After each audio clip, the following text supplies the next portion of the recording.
కర్ణాటక కాంగ్రెస్ ఉన్న తర్వాత కర్ణాటక నాటకానే ఉంటుంది. ఇక మొత్తం నేనే మొత్తం తీసుకొని వచ్చి ఆఖరికి కాంగ్రెస్ని పవర్లకు తీసుకొచ్చింది కూడా నేనే కదా.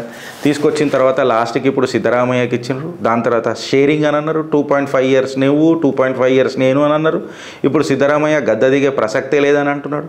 ఏంది పంచాయతీ అని చెప్పి ఏదో కాంగ్రెస్ ఫంక్షన్లనో ఏడనో మన సారు కక్కేసిండట. మొత్తం నోట్ల ఏళ్ళు పెట్టి మరీ వ్యాక్ వ్యాక్ వ్యాక్ వ్యాక్ అని కక్కేసిండట. సిద్ధరామయ్య మన సీదా ఒప్పుకునేటోడా? ఆయన కూడా ఫైటరే కదా, రాజకీయ దురంధరుడే కదా. ఆయన దిగుతాడా గద్దే? ఏంది దిగేది కంకిల పొట్టు అని చెప్పి ఇప్పటికైతే నో ప్రాఫిట్ నో లాస్లా గులాబీ పార్టీ ఉన్నది. కంప్లీట్ లాస్లా బీజేపీ ఉన్నది. సమ్ ప్రాఫిట్లా యాంటిసిపేటింగ్ రిటర్న్ ఆఫ్ ఇన్వెస్ట్మెంట్ కోసం కాంగ్రెస్ పార్టీ ఉన్నది.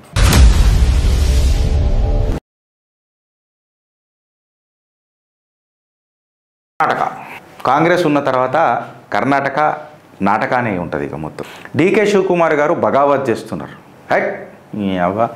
అసలు నేనే కదా అప్పుడు మొత్తం దీన్ని కాంగ్రెస్ చచ్చిపోయిన కాంగ్రెస్ని లేపుకొని తీసుకొని వచ్చిన సిద్ధరామయ్య అనేటోడు ఏడుండే. నేనే కదా మొత్తం తీసుకొని వచ్చి ఆఖరికి కాంగ్రెస్ని పవర్లకు తీసుకొచ్చింది కూడా నేనే కదా. తీసుకొచ్చిన తర్వాత లాస్ట్కి ఇప్పుడు సిద్ధరామయ్యకి ఇచ్చినారు. దాని తర్వాత షేరింగ్ అని అన్నారు. 2.5 years నువ్వు 2.5 years నేను అని అన్నారు. ఇప్పుడు సిద్ధరామయ్య గద్ద దిగే ప్రసక్తే లేదని అంటున్నాడు.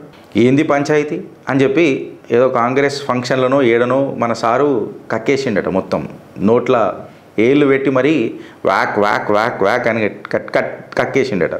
సిద్ధరామయ్య మన సీదా ఒప్పుకునేటోడా? ఆయన కూడా ఫైటరే కదా, రాజకీయ దురంధరుడే కదా. ఆయన దిగుతాడా గద్దే? ఏంది దిగేది కంకిల పొట్టు అని చెప్పి డైరెక్ట్ ఉన్నాడు. ఇప్పుడు రియల్ బ్యాటిల్ ఏందనంటే అసలు సీఎం చైర్ ఇయ్యాలి ఎవడది, మళ్ళీ రేపు గిట్లేమన్నా కాంగ్రెస్ గెలిస్తే ఎవరు ఉంటారు? అసలు ఇప్పుడైతే దిగే ప్రసక్తే లేదురా బాయ్. నేను దిగితే ఏమవుతుందో మొత్తం మీకు తెలుసు ఫ్రెండ్స్. కర్ణాటక మొత్తము ఒక ఎస్పెషలీ రెండు కులాల మధ్యలో ఒక భీకర పోరాటం ఉంటుంది.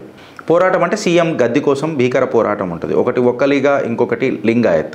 ఖచ్చితంగా అక్కడ ఈ డామినెంట్ రూలింగ్ క్లాస్గా వీళ్ళు ముంగడికి వచ్చిండ్రు. ఈ పంచాయతీ ఉంటుంది. సో ఇది ఆసరా చేసుకొని సిద్ధరామయ్య కూడా జబర్దస్త్ గేమ్ ఆడిండు. ఇన్ఫ్యాక్ట్ వెనకటికి డీకే శివకుమార్ గారు కూడా ఆడిండ్రు. ఇప్పుడు కంటెక్స్ట్ ఏంది, యాక్చువల్గా సెన్సేషన్ ఏంది వర్సెస్ రియాలిటీ ఏంది అనేది మనం తెలుసుకోవాలి. అయితే ఫ్యాక్ట్ లెక్క మాట్లాడుకుందాం. కర్ణాటకలోనే నాటకం కాదు, ఇన్ఫ్యాక్ట్ చెప్పాలంటే మహారాష్ట్రలో కూడా ఒక లొల్లి నడుస్తున్నది. బీజేపీ వర్సెస్ షిండే ఫ్యాక్షన్ మీద కూడా ఒక లొల్లి నడుస్తున్నది. పోచింగ్ ఎమ్మెల్యేస్ జరుగుతున్నది. ఇన్ఫ్యాక్ట్ చెప్పాలంటే క్యాబినెట్ మీటింగ్లకు కూడా కొంతమంది మినిస్టర్స్ బాయ్కాట్ చేస్తున్నారు. అయితే సౌత్ పోస్ట్ వచ్చిన కథనం ప్రకారము వాళ్ళు ఏమంటారంటే మహారాష్ట్రలో లేని లొల్లి కర్ణాటకలో మాత్రం మీడియా ఎందుకు హైలైట్ చేస్తుంది అంటే బీజేపీ రూల్ స్టేట్స్లలో పంచాయతీ పెద్దగా ఎందుకు ప్రొజెక్ట్ కాదు, చిత్రగుప్త్ నిజం నిర్భయంగా నగ్నంగా ఎట్లుందో అట్లనే చెప్పాలి కాబట్టి అట్లనే చెప్తున్నది. సో ఈ పర్సెప్షన్ వార్ వర్సెస్ రియాలిటీ ఏంది, ఎందుకు కేవలం కర్ణాటకనే టార్గెట్ చేసారు ఎక్సెట్రా సౌత్ పోస్ట్ రాస్తుంది. కోర్ నరేటివ్ ఏందనంటే media, opposition, internal Congress camps ఇవన్నీ ఏం చేస్తున్నాయంటే ఇవన్నీ మాట్లాడుకుంటున్నారు అని అంటే మన డీకే శివకుమార్ గారు బాగా డెస్పరేట్ అయిపోయారట.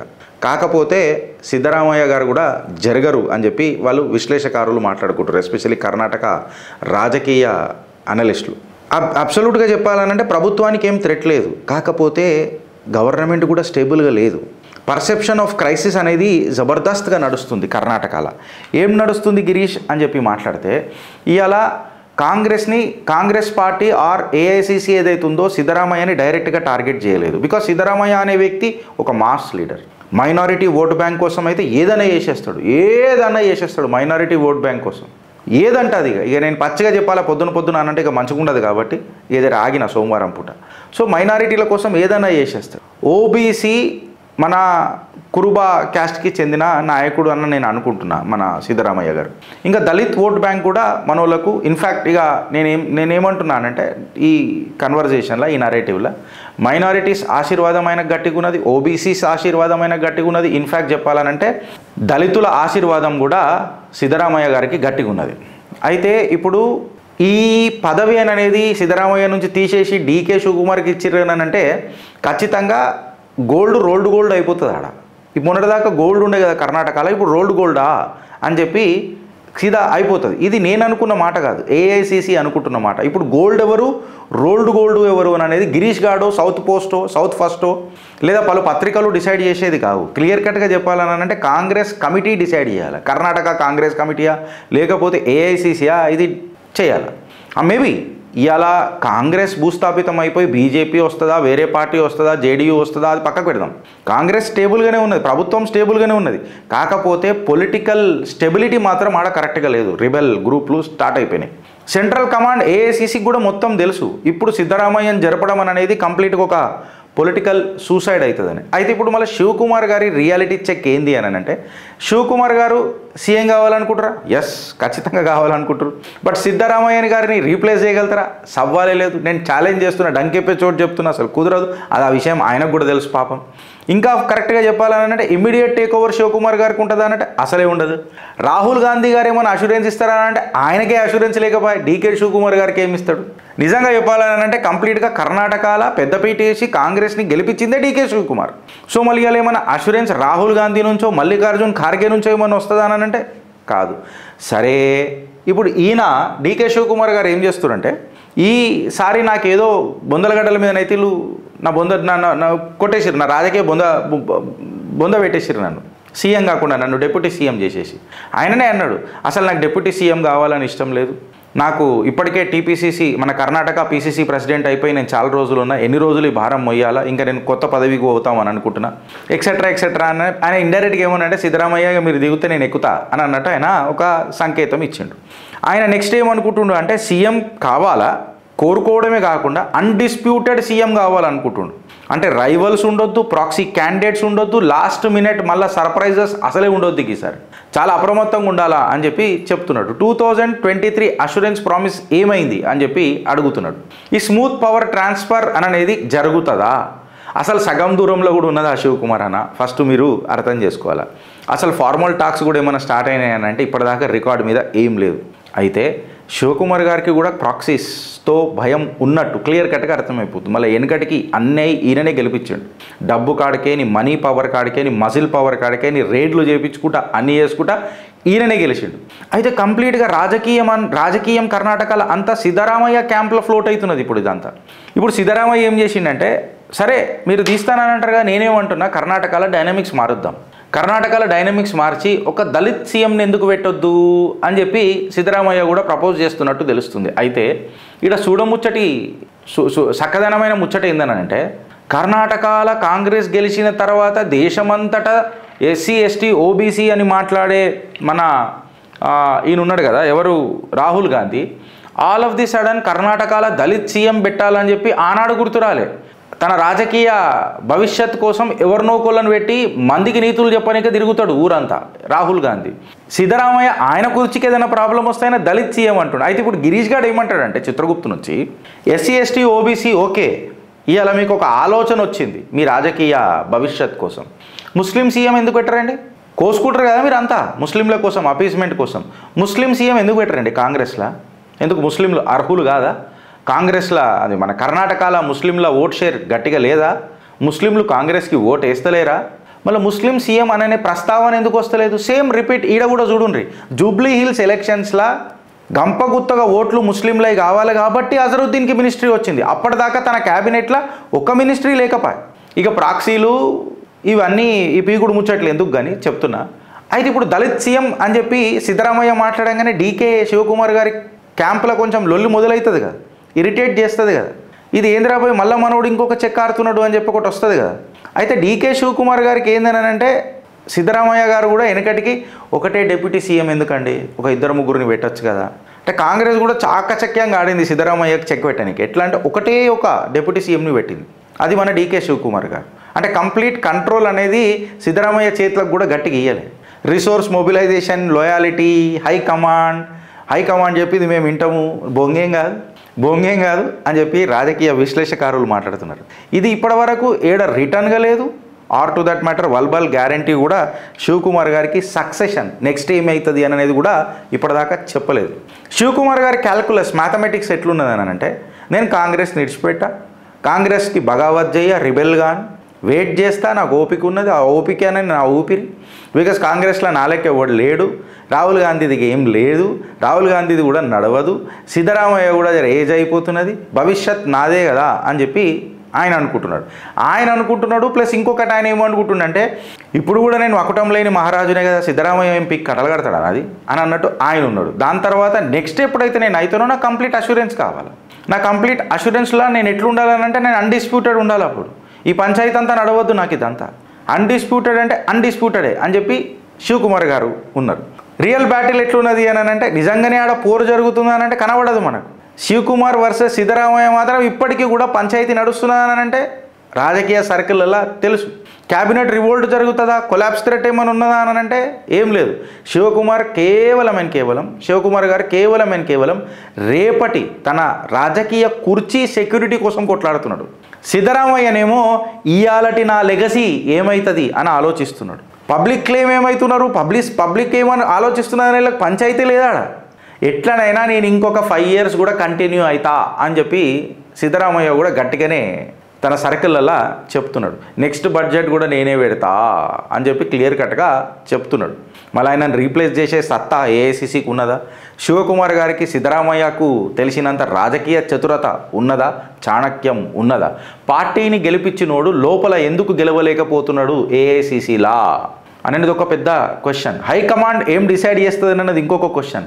ఈ 2 ఫ్యాక్షన్లతోని మళ్ళీ రాహుల్ గాంధీకి ఊపిరి దొరుకుతుందా, లేకపోతే ఆయనకు జర బ్రీతింగ్ ప్రాబ్లం వస్తే బ్యాంకాక్ పోతాడు కదా, అక్కడ ఆయనకు దొరుకుతుంది ఫ్రెష్ ఆక్సిజన్. మళ్ళా బ్యాంకాక్ పోయి కమిట్మెంట్లకు తప్పించుకుంటాడా, కార్గే మీదకి నూకి తర్వాత కార్గే యొక్క భుజం మీద నుంచి బుల్లెట్ ఫైర్ చేస్తాడా. మేబీ సిద్ధరామయ్య కుర్చీ ఇలా శివకుమార్ గారికి డైరెక్ట్గా దొరకకపోవచ్చు, ఎవరు కూడా ఎక్స్పెక్ట్ చేస్తలేరొచ్చు. కాకపోతే శివకుమార్ గారు ఆడ అన్డిస్ప్యూటెడ్ లీడర్ లెక్క ఎదగగలుగుతారా, నెక్స్ట్ సీఎం రేస్లో ఆయన పెట్టగలుగుతారా, మనం గెస్ చేస్తుడు కాదు, ఇది మన శివకుమార్ గారే గెస్ చేస్తున్నారు ఫ్రెండ్స్. ఇది కాంగ్రెస్ చరిత్ర. అయితే దీన్ని కొంచెం మనం జర ఎగ్జాగరేట్ చేసి తెలంగాణకు తీసుకొని వస్తే కొంచెం పెద్దగా పోతుండొచ్చు. నేను మిమ్మల్ని రిక్వెస్ట్ చేస్తున్నాను ఇన్మననిగా. తెలంగాణ గుంజుకొని వస్తే మన రేవంత్ అన్న వచ్చుడు నుంచి గట్టిగా ఉన్నాడు, ఇలా చాలా గట్టిగా ఉన్నాడు. వచ్చినప్పటి నుంచి కీలక మంత్రి పదవులు తన దగ్గర పెట్టుకున్నాడు. ఒక్కొరికి ఇచ్చినా కానీ ఎట్లయితుంది, ఎట్లా నడుస్తుంది, నేనే ఉండాలి కదా ఈ మంత్రిత్వ శాఖలల్లో. రేపు నేను నడిపియాలన్నా, ఏఐసిసిని పోషించాలన్నా, రాహుల్ గాంధీ మన్నన పొందాలన్నా మజిల్ పవరే కాకుండా మనీ పవర్ కూడా ఉండాలి కదా, ఎట్లయితుంది రాజకీయం అని చెప్పి కీలక శాఖలు ఇచ్చినా మార్పించుకొని తన మార్క్ రాజకీయం ఫస్ట్ డే నుంచి ఆడిండు. మీరు వెనకటి నుంచి కూడా చూస్తే రేవంత్ అన్న శివకుమార్ గారితో చాలా సన్నిహితంగా ఉంటుండే. ఇప్పుడు ఎవరితోని ఏం పెద్దగా సన్నిహిత్యం లేడు. ఇన్ఫ్యాక్ట్ చెప్పాలంటే ఏఐసిసి ఉన్న రేవంత్ అన్న గులామైంది. రేవంత్ అన్న ఏది చెప్తే గదే నడుస్తుంది. ఆడ మంచి దురంధరులు, దుర్యోధనులు, వీరాది వీరులు వాళ్ళందరూ కాంగ్రెస్లో ఎవరైతే ఉంటారో చూడు, వాళ్ళందరూ రేవంత్ అన్న సంఖ కిందనే ఉండాలి. చేసిండు కూడా అట్లా డైరెక్ట్గా పక్కకు కూర్చోబెట్టుకొని మరి ముచ్చట. అంటే నేను ఏమంటున్నా అంటే Revanth Reddy style of working is absolutely every second politician. ఆయన ఎవ్రీ సెకండ్ ప్రత్యర్థిని ఆ రేడార్లకు కూడా రానియాడు. ఆయన తన వైఫై రేడార్లకు కూడా రానియాడు. రాజకీయ వైఫై ఉంది కదా, ఆ వైఫై రేడార్లకు కూడా రానియాడు. అంతా చాకచక్యంగా పోతున్నాడు. కాకపోతే ఇది కాంగ్రెస్ సైలెంట్గా ఉంటూనే సమాధులు కట్టేసిర్రు తెలంగాణ లేదా తెలుగు రాష్ట్రాలల్లో. రేవంత్ అన్నకు అది తెలుసు కాబట్టే నిన్న సత్యసాయి వేడుకలలో కూడా మనం ఒక వినూత్నమైన ఘటన చూసినాం. నేను ఇంకా డీటెయిల్గా అది ప్రెస్ పేపర్లలో పోయినప్పుడు విశ్లేషణ చేయడానికి ప్రయత్నం చేద్దాం. It's a mere of guess. Because గురు శిష్యుల మధ్యలో ఏం భాషణ జరిగింది, సంభాషణ ఏం జరిగింది, ఏ వాదం ఏ వివాదం ఏం జరిగింది అనేది మనకు తెలియదు కాబట్టి it's a mere of guess కాబట్టి, అండ్ ఇట్స్ ఎ ప్యూర్ మసాలానే ఉంటుంది కాబట్టి దాని మీద మనం పెద్దగా చర్చ చేసి కూడా లాభం ఏమి ఉండదు కాబట్టి, but will try to guess ఏమై ఉంటుంది. ఆ ఆనందం, పరమానందం, బ్రహ్మానందం ఇద్దరు ముఖాలల్లో నిన్న జబర్దస్త్ కనబడుతుంది. సో ఇవాళ 3 questions ఉన్నాయి లాస్ట్కి. డీకే శివకుమార్కి నిజంగానే రాజకీయ అనుభవం ఉందా, ఆయనకు ముఖ్యమంత్రి అయ్యే యోగ్యం ఉందా, యోగ్యుడేనా అని అంటే మళ్ళీ కాంగ్రెస్ని పవర్లకు తీసుకొచ్చిందే శివకుమారుడు. సీదా సిద్ధరామయ్య అయిపోయింది సీఎం. మళ్ళీ నెక్స్ట్ అన్డిస్ప్యూటెడ్ లీడర్ లెక్క ఎదగగలుగుతాడా? మళ్ళా ఈసారి తెలుగు రాష్ట్రాలు పక్కకు పెడితే తెలంగాణలో రేవంత్ రెడ్డికి ఫుల్ స్వింగ్ సపోర్ట్ ఇచ్చేసిండ్రు ఏఐసిసి నుంచి, హైకమాండ్ నుంచి. నెక్స్ట్ టర్మ్కి కూడా రెడీ అవుతాడా? ఏంది ఏం కథ అని చెప్పి చెప్తే 2 కీలకమైన అంశాలు ఉంటాయి ఎమోషనల్ ఆస్పెక్ట్గా విశ్లేషణ. నేను ఇంతకుముందు కూడా చెప్పినా, ఇప్పుడు కూడా చెప్తున్నా. చంద్రబాబు నాయుడు గారు 2 టర్మ్లు తెలుగు రాష్ట్రాలను పరిపాలించిండు, ఉమ్మడి ఆంధ్రప్రదేశ్. తర్వాత రాజశేఖర్ రెడ్డి గారు 2 టర్మ్స్ కొట్టిండు. రాజశేఖర్ రెడ్డి తర్వాత కిరణ్ కుమార్ రెడ్డి, రోషయ్య వీళ్ళని పక్కకు పెడదాం, వీళ్ళు అపాయింటెడ్ సీఎంస్, గెలిచిన సీఎంలు కాదు. దాని తర్వాత తెలంగాణ